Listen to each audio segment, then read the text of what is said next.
Hello again, people. Well, I know it's been quite a while since I updated the last blog. I was actually going to go ahead and put one up on Monday, I believe, but well, let's just say that I was not feeling too well, completely out of it. I still went and shot original blog, but when I looked at the thing, it was just so repulsive that I knew for what I could never upload that. So there it went. But it's just swell because I said I was going to go and record one for you today, and I'm going to keep that promise. At least I'm feeling better again. Unlike Monday, it was already bad enough I felt like crap, and given that it's a Monday anyway, my worst day of the week, it's just a mess. Haven't been doing too much this week, although just a few minutes ago I got back from Barnes& and Noble. Now, anyone who knows me well should know this already. If you don't know me that well, know this when I say it. I went in there saying that I would only buy one book from there. It was a book I placed on reserve, Lady Charlie's Lover, one I heard about from my great books professor. But, as luck would have it, I should have known I was lying to myself. For me to say I'm only going to buy one book from Barnes& and Noble, I never seen that promise go through. Last time I made that promise and kept it was probably about 4 years ago. May have been more. So, essentially, Lay's Charity Lover also led to Hard Times by Charles Dickens, and then it led to Great American Short Stories. And short stories are one of my favorite genres of lit, especially things like The Lottery. I don't know if any of you read Shirley Jackson's The Lottery. Easily one of the creepiest stories I've ever heard of. And it's essentially in the book, the winner of the lottery, who happened to be named Tessie Hutchinson in this book, her prize being stoned to death. Now, I will say this though, I've heard of lotteries for all kinds of prizes, but if I were ever living in a town where a lottery was being held and the prize being stoned to death, trust me when I say I would have gotten the hell out of Dodge very quickly too. Very quickly. Probably put about 5 or 6 county line. No better yet, make that a state line too perhaps, because I'm not planning on living near a town that's gonna stone me to death if I win a lottery. Not on your life. Now, if only I could figure out what else I was going to go ahead and do this week. I know I still have a daggone bibliography and article presentation I need to give for my English drama class. But at least when 315 rolls around, it'll pretty much be heaven for me for almost a week. Because thankfully, my great books professor, Dr. Feder, she wound up canceling class for us on that Tuesday before Thanksgiving break, which really is a blessing in disguise right there. Then again, it wouldn't be too bad for me if she held class anyway, since I only have one class on Tuesday at 11 o'clock. But even still, I wasn't planning on leaving out of Greenville till probably early that afternoon, if not earlier.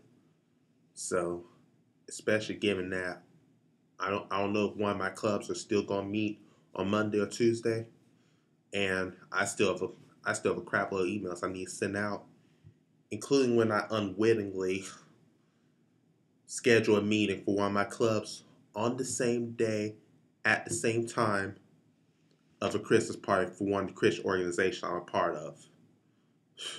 So either one or three things are going to happen, which can include canceling the meeting, but we'll see how it goes because it it has to be something within my family for me not to go to that party. Other than that, forget it. I'm not missing a thing. Then the other day, I also had somebody ask me if I was going to go see the Harry Potter movie when it came out. Easy enough, I think they knew that I was a huge fan of the series anyway. But two things. One, I had a Spanish presentation due on Friday. And two, I am not about to fight my way through a crazy mob of people that wants to get into the theater. I mean, good God, these could probably be people that, for all I know, push other kids just to get into the theater. Shoot, I've heard it happen with other movies. The same goes for things like huge sales, especially Black Friday sale. I mean, God forbid, I don't want to end up like the man who ended up being trampled to death over the Black Friday sale. I mean, come on. I'll just wait till the frost dies down a bit. I mean, I love Harry Potter, but still. The same goes for other movies too. I've heard about a huge crowd for the movie Twilight, which, needless to say, is one movie I'm not planning on going to see anytime in the near future, even on the DVD. This is the same exact book that I have to check out some 4 times, I believe. Never read it once, but about 2 weeks ago, I checked it out for the fifth time. I couldn't get through the third chapter without slamming it shut, throwing it in my bag, and taking it right back to the library that very day. There are probably 2 other books I feel the same way about, even though I managed to finish them. One of them is Glenn Beck's Arguing with Idiots, and the other one is Sarah Palin's Going Rogue. When I read those two, I think I'd have a glass of water and several capsules of a leaf nearby just to get me through that book, because when I first read the first few chapters of Sarah Palin's book, it was starting to give me a headache. But then again, the woman gives me a headache as it is anyway. I mean, and it's already enough. We still have to hear about Bristol with Dancing with the Stars right now too. I mean, how in the I hardly even watch the show, but I've seen some of the clips from the show. How in God's name she managed to survive all this time without being eliminated? What in the world? All the more reason for me not to watch the show. Kind of made me think of that Sabrina girl from Hell's Kitchen, this season of Hell's Kitchen. Though thankfully the woman got thrown to the curb on Wednesday. She was about ready to run me crazy on that show. One of the most arrogant, obnoxious, irritating, condescending creatures that I've ever seen in this lifetime. That is, after Sarah Palin, in my opinion. But I digress. Some of you do like her, but good luck trying to convince me to even like Sarah Palin or like her books. Since I'm ranting about celebrities anyway, I figure maybe I should just go and rant about just one more before the library closes. They have to kick me out.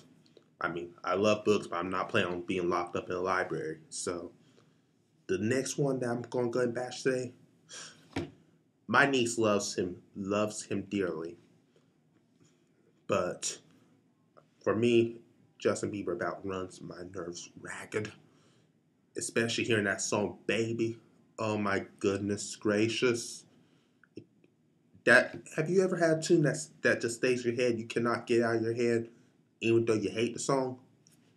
That's the perfect example for me. Justin Bieber's "Baby." I I don't even know where to begin.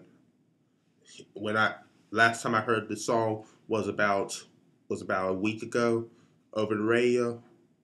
I think this in Walmart or something. But when I heard that song over again, ugh, it made me want. I hardly even drank anyway, but it made me want to go down and get vodka or something. Shoot, I may have only had 4 drinks since I turned 21 back in May, but still, I I'd much rather drink hard liquor than listen to him. Then again, I also said the same thing when Brother Ross, the preacher at ECU, came out here. Hearing him on some occasions actually made me say that if I had the chance, I would go down and buy a bottle of hard liquor right then and there. Especially after hearing him tell me I'm going to hell for X, Y, and Z. Hearing him insult people. I mean, he'll call a girl a whore just because the sun was shining. That's how bad he is. Sure, he even talked about my family one time. Anyone who knows me and knows me well knows that it may be one thing to talk about me, but when you drag my family and my good friends in it, you do not want to see me go to war. And trust me, I will. I may not have arrows with me when I took archery, but it still won't stop me from going up and defending my friends and my family. Meanwhile, I'll just be glad this semester's over with, and I've said the same thing to several others as well. It seems like the way the teachers work a lot of students, from what I hear. I mean, don't get me wrong, it may be college, but sometimes it seems like all I need to do is hear a whip in the background, hear a whip cracking. But it's just, well, as soon as I'm done with this semester, it's pretty much a free run for me. 5 English classes and art, I believe it's history of jazz music. Tried to get an art history survey class, but for some strange reason, computer wouldn't let me in. So I just said I'm not wasting my time trying to going to sign to some fine arts class, put my other class in jeopardy. I'm just going to sign for one that I can go and get into that fits my schedule, and that I can just go and take and have done with it. That way, there. I mean, as far as the foundation curriculum goes, that's the only requirement I've left in order to be able to graduate in May. Which, yes, I'm a senior this year, though ECU's not quite done with me yet since I'm planning on going on to grad school. I said I want to come out there with my master's at least and hopefully get a job teaching at the university. My master's would likely be in English studies from what I hear from my advisor, which would definitely include literature. God knows I love reading. Well, except for Palin and Glenn Beck's books, but that's another matter. But I don't mind writing either. Then again, if I did mind writing, then why on earth would I sign up for a 7th and 8th writing intensive class this semester? And then a 9th next semester? Come on. If I didn't like writing, that would be enough punishment right there, even having to take a six writing intensive classes. But no matter, at least it's a class I like. And pretty much all the English classes, well, I take that back. All the writing intensive classes I've had were English classes. So I'm pretty happy. Besides my major, so. And it could have always been worse. It could have been a writing intensive science. That would have been pure agony for me. Especially because I love English, but I also like social sciences, especially things like national government and the American judiciary. And I also do like working with math, particularly algebra. But science, no, no, no, no. Biology was tolerable. I really have not had interest in geology, but it'll be February 30th will come long before I sign up for another chemistry or physics class. If I would have known what I was getting myself into last year, I don't even know what I was thinking. And add on to the fact I was taking a constitutional law class that very same semester. Those are days that do not mix, especially come exam day.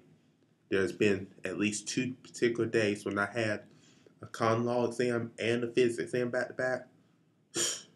It's a one I go get a drink after class. At least I got lucky because I don't think those exam days were on Wednesdays. But if they had been, I would have been screwed because I had a 3-hour class. But at least I survived. And I didn't end up like some guy I knew that he if I remember right, there's somebody bragged about how much he's going to drink, smoke, party, and how many girls he's going to sleep with. To the point where I think he was trying to sell porno DVDs to raise money, take a girl out to the club, show her a good time, and then bring her back to the bedroom and show her a good time there, if you will. But this is someone that, if I remember right, he posted his grades on Facebook at the end of our freshman year. Grades that my mother would have killed me for if I had made those. Lowest grade I ever made was a C over ECU. But this dude, oh Lord, I know the GPA had it a bit blown out the water. Well, I better go ahead and call it quits for tonight. But since I'm on my break this week, actually my break officially starts on Tuesday, it could be a chance that I upload another blog as early as Tuesday for all I know. Maybe Wednesday. But I'll try to get one out to you next week. Until then, have a great weekend, and I'll see you the next time I see you. Take care. Bye-bye.